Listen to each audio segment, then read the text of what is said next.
అప్పుడు మారీచుడనే రాక్షసుడు బంగారు జింకలాగా మారి అడవిలో ఓ తల్లి ఓ రాక్షసి కాస్త రాక్షసులు కదా ఆపుతావా రే కొండరా నువ్వెందుకు ఆపుతావే అర్ధరాత్రి దాకా వాళ్ళిద్దరిని చెడగొట్టి వాళ్ళ ఆరోగ్యాలు పాడు చేసి వాళ్ళని చంపడానికి ఏదో చూస్తావు నువ్వు పిన్నిగారులే పిల్లికాళ్ళు నీ సంగతి నాకు బాగా తెలుసు ఏమనుకున్నా ఏమిటో ఎప్పుడైతే నువ్వు ఇంట్లో కాలు పెట్టావు అప్పుడే అనుకున్నానే నా కూతురు బిడ్డను చంపడానికి వచ్చిన మహమ్మారివని వాళ్ళని మంచి చేసుకుని అన్నపూర్ణమ్మ గారు బాబు గీత మీకేమవుతుందని చెప్పాను కూతురు బాబు కూతురు కాబట్టి మందరించే హక్కు మీకు ఉందనుకుంటున్నారేమో ఈ ఇంటిని శాసించే హక్కు గీతకు నేనిచ్చాను గుర్తుంచుకోండి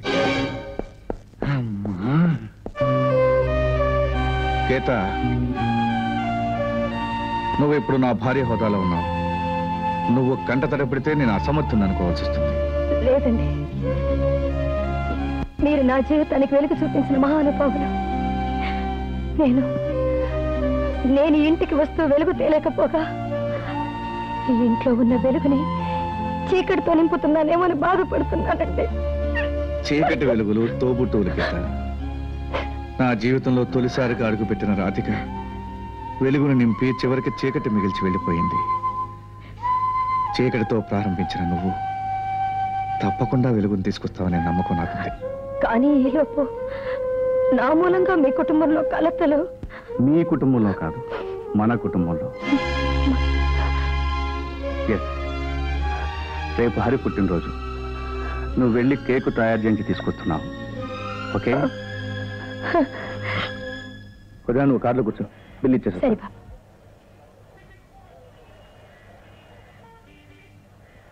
ఏం గీత బాగున్నావా ఏంటి అలా చూస్తున్నావు 2 ఏళ్ళు ఒకే జైల్లో ఉన్నాం అప్పుడే మర్చిపోయావా ఏమిటో మాట్లాడేది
మళ్ళీ ఏ స్త్రీ జోలికి వెళ్లకుండా నీ చెయ్యి విరిచేస్తాను.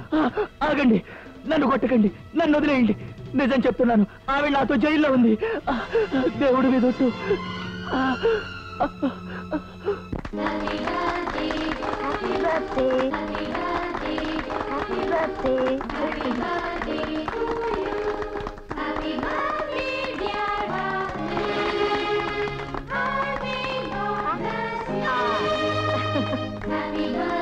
హలో ఫోటోగ్రాఫర్,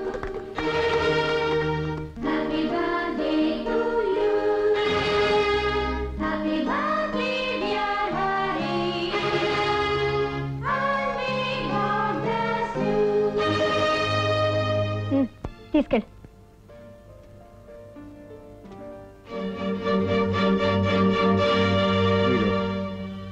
మా అన్నయ్య బిడ్డలకు తల్లిని చూశాను, మా అన్నయ్య పక్కన నిలబడే అర్హత గల దేవతను చూశాను. కానీ ఈరోజు ఆగిపోయావే, అడుగు. మీరు మీ గత జీవితం గురించి మా అన్నయ్యకు తెలుసా తెలీదా? తెలుసు. ఇంకేమైనా ప్రశ్నలున్నాయా? ఈ ఇంట్లో సమాధానం లేని ప్రశ్నలు ఉండకూడదని అన్నయ్య చెప్పాడు. మీ జీవితం ఆయనకు సమాధానం లేని ప్రశ్న కానప్పుడు నాకు అభ్యంతరం లేదు. ఏమిటయ్యా ఆలస్యం రఘు? ఏమిటి ఇక్కడ ఉన్నావు? Come on come on. అమ్మ రాధ, ఇలా రమ్మ. డియర్ ఫ్రెండ్స్, ఈ హ్యాపీ బర్త్డే సందర్భంగా మీ అందరికీ ఒక హ్యాపీ న్యూస్. మా అమ్మాయి రాధను బ్రహ్మనాయుడు తమ్ముడు రఘుకిచ్చి పెళ్లి చేయబోతున్నాం. శివరాం, పెళ్లి అనౌన్స్మెంట్ చేసావు, మరి తాంబూలాలు ఎప్పుడు పుచ్చుకోవాలో అది నువ్వే నిర్ణయించు. దానికి కూడా పురోహితుడు ముహూర్తం నిశ్చయించాడు. రేపే తాంబూలాలు పుచ్చుకుని లగ్న పత్రిక రాయిస్తున్నాం. Very good. మీరంతా లోపలికి వెళ్ళి ఫోటోలు తీసుకోండి. లోపలికి పదండి. చూడండి, వీళ్ళందరికీ సపరేట్ గా తల ఒకటి, గ్రూప్ ఫోటో ఒకటి చక్కగా తీయండి. అలాగే రండి, మన ఇద్దరికి కలిపి ఫోటో. అలాగే మీరు రండి.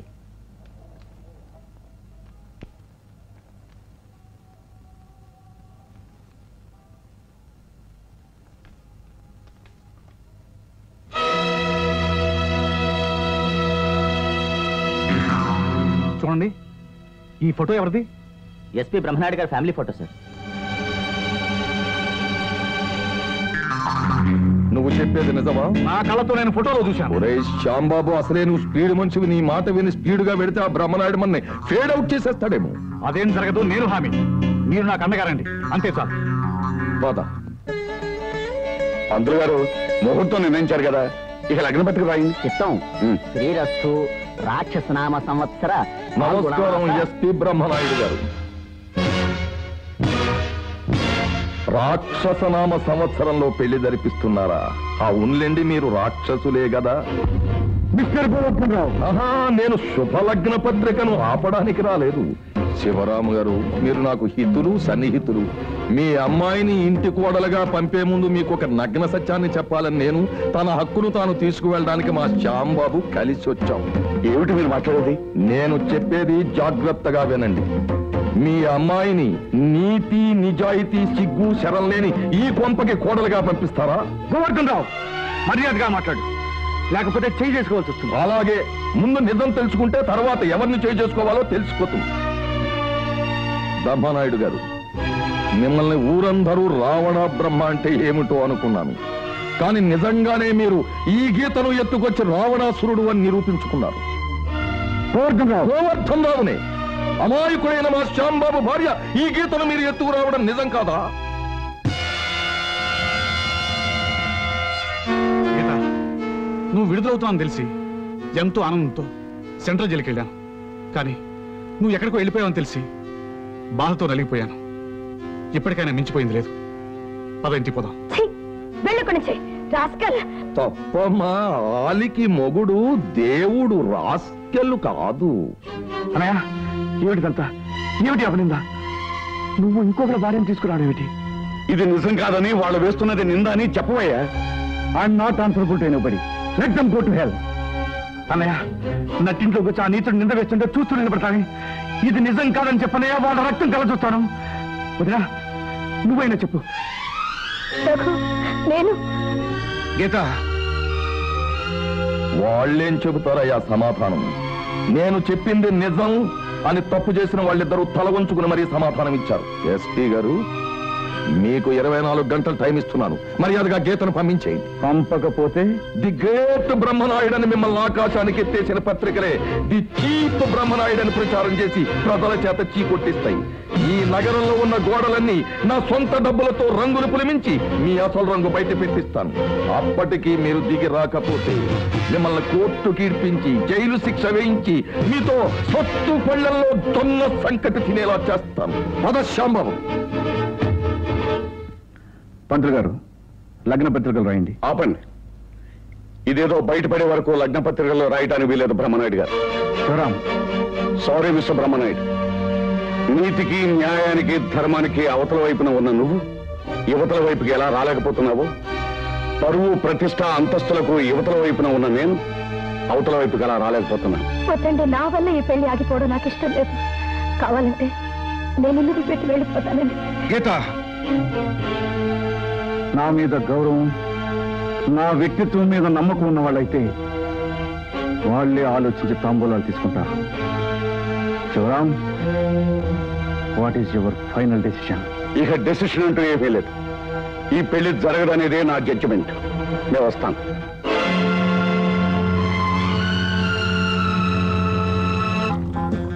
ఆనాడు సీతాదేవి లంకలో కాలు పెట్టింది, లంకకు చేటు తెచ్చింది. ఈనాడు నీ భార్య గీత బ్రహ్మనాయుడింటిలో కాలు పెట్టింది. కలకలలాడే ఆ కుటుంబం ఇక కష్టాల పాలవుతుంది. అవును సార్, ఇంతకాలానికి గీత నాకు అంటపడింది. మనకి ఎలా ఉపయోగపడింది. Cheers. Cheers.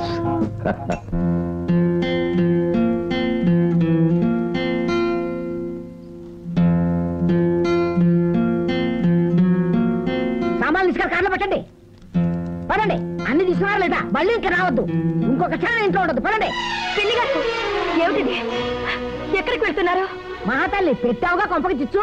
ఇక హాయిగా నువ్వే ఉండు. మేము పోతున్నాం. అదేమిటి పిన్ని గారు? పిన్నే, నేను నీకు పిన్నిలా కనిపిస్తే ఈ పసిబిడ్డల జీవితాలను నిప్పులను వచ్చేదానివే. ఆ పిల్లల బాగు కోసమే నేను ఇంట్లో అడుగు పెట్టానండి. నీతో పాటే శని కూడా ఇంట్లో అడుగు పెట్టింది. నీ మూలంగా నా కూతురు బిడ్డల భవిష్యత్తు నాశనం అయిపోతా చూస్తూ ఊరుకోలేదు. పిన్ని గారు ఆయన లేని సమయంలో మీరు ఇల్లు వదిలి వెళ్ళిపోతే నలుగురు ఏమనుకుంటారు చెప్పండి. నలుగురు ఏమైనా అనుకుంటారనే ఇంగిత జ్ఞానం ఎనుకుంటే నా అల్లుడికి ఇంత మత్తను తెస్తావే. పదండి పదండి. అమ్మా బిందు, బాబు నన్ను వదిలిపెట్టి వెళ్ళకండి. నేను మీ అమ్మని. నువ్వు అమ్మవి కాదు, మా బాబాయ్ పెళ్లి చెడగొట్టడానికి వచ్చే రాక్షసివి. రఘు రఘు నువ్వైనా నన్ను అర్థం చేసుకో రఘు. వాళ్ళని ఉండమని చెప్పు రఘు. నేను వెళ్ళిపోతున్నాను. ఆయన పెద్దరికాన్ని మన్నించి, ఆయన వయసును గౌరవించి, పల్లెత్తు మాట కూడా అనకుండా ఈ తమ్ముడు గుమ్మం దాటి వెళ్ళిపోయాడని చెప్పండి. వద్దు బాబు, నీకు దండం పెడతాను. నన్ను ఇంట్లో ఒంటరిగా వదిలేసి వెళ్ళకండి. మీ అన్నయ్య ఇంటికి వచ్చి మా వాళ్ళు ఏరిని అడిగితే నేను ఆయనకి ఏం సమాధానం చెప్పను? మీరు తన వాళ్ళు అయిన తర్వాత మేము పరాయి వాళ్ళం అయ్యామని చెప్పండి. మీరు ఇంట్లో ఉన్నంత వరకు మేము ఎవరు ఈ గుమ్మలో అడుగు పెట్టమన్నామని కూడా చెప్పండి.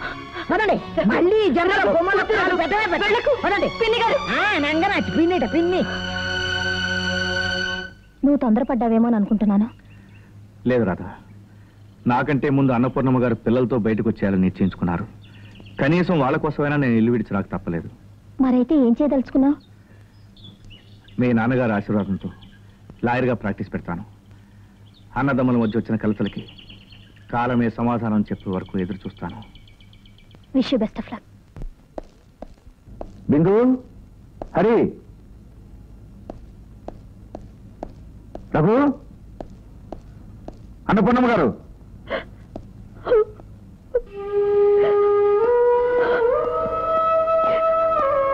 గీత, ఏమైంది?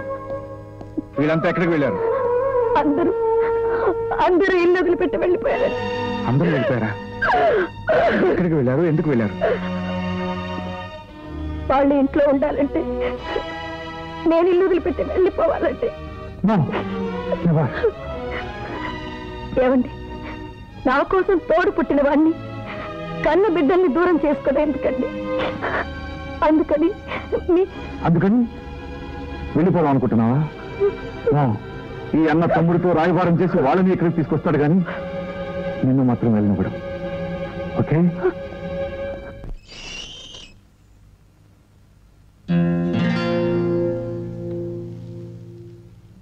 అమ్మమ్మ మిమ్మల్ని టిఫిన్కి రమ్మంటుంది, వెళ్ళండి. వెళ్ళండి. అలాగే.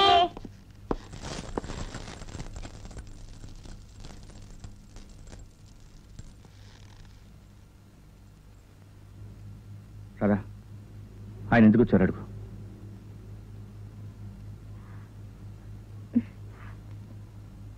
మీరు ఎందుకు వచ్చారో కనుక్కోమంటున్నారు. నా పేరు బ్రహ్మనాయుడు. ఈ నగరంలో ఎస్పీని. ఈ ఇంట్లో ఎవరో నేరస్తులు లేరని, పోలీసులకి ఇంట్లో ఏ అవసరం లేదని చెప్పు. విన్నారుగా? విన్నాను, కానీ నేను అందుకు రాలేదు. బయట కె రఘునాథ్ బిఏబిఎల్ అడ్వకేట్ అనే బోర్డు ఉంది. ఒక కేసు వాదించమని అడగడానికి వచ్చాను. కేసు నచ్చితే ఒప్పుకుంటామని చెప్పు. రండి, కూర్చోండి బావగారు. బావగారా? ఇంటికొచ్చిన క్లయింట్లతో బంధుత్వం కలపడం మీకు అలవాట? అదేమిటి? పోలీసులం కదా, మాకి ఇంట్లో బంధుత్వం ఏముంటుంది? కేసు ఏమిటో చెప్పమను. నేను ప్రాణానికి ప్రాణంగా చూసుకుంటున్న నా పిల్లలు నా నుంచి బలవంతంగా వేరు చేయబడ్డారు. వాళ్లను తిరిగి నాకు అప్పగించమని కోర్టులో వాదించాలి. ఈ కేసు నాకు ఇష్టం లేదు, నేను ఒప్పుకోను. బయట బోర్డు పెట్టుకుని మొట్టమొదటిసారిగా నల్ల కోటు వేసుకుని వాదించే అవకాశం వచ్చినప్పుడు ఫస్ట్ కేసు వదులుకోవడం మూర్ఖత్వమే అవుతుంది. ఓడిపోయే కేసు ఒప్పుకోకపోవడమే మంచిది. ఎందుకంటే ఆ పిల్లలిద్దరికీ ఇప్పుడు ఆ తండ్రి మీద ప్రేమ లేదు, అభిమానం లేదు. తండ్రి దగ్గర ఇదివరకు నా ఆదరాభిమానాలు లేవని భయపడుతున్నారు. భయపడుతున్నారా? నెవర్. నా గుండెలో తీగ మీటితే నా బిడ్డల హృదయాల్లో రాగాలు పలుకుతాయి. చూస్తారా? Twinkle, twinkle, little star, how I wonder what you are. Up above the heavens so high, like a diamond in the sky. బిందు, హరి, హరి, బిందు, ఏమిటిది? ఇదండి మీ నాన్న మాటలు విని మళ్ళీ ఆ ఇంటికి వస్తే ఆ ఇంట్లో మీ సవిత లేదు రాక్షసి. అది మిమ్మల్ని బతకలేదు. ఏమనుకుంటున్నారా ఏమిటో? అన్నపూర్ణమ్మ గారు, ఆ పిల్లల మంచి చెడ్డలు చూడడానికి ఎక్కడి నుంచో తీసుకొచ్చిన ఒక పరాయి స్త్రీ. Mister Raghunath, hold your tongue. మీరు న్యాయశాస్త్రం చదివింది నోటుకొచ్చినట్టు మాట్లాడడానికి కాదు. Mind it.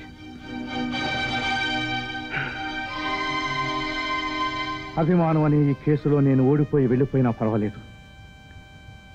తల్లి చనిపోతే తండ్రి దగ్గర పెరిగిన ఈ బిడ్డలు ఈ తండ్రి లేకపోయినా బాబాయ్ దగ్గర పెరుగుతారనే నమ్మకం నాకుంది.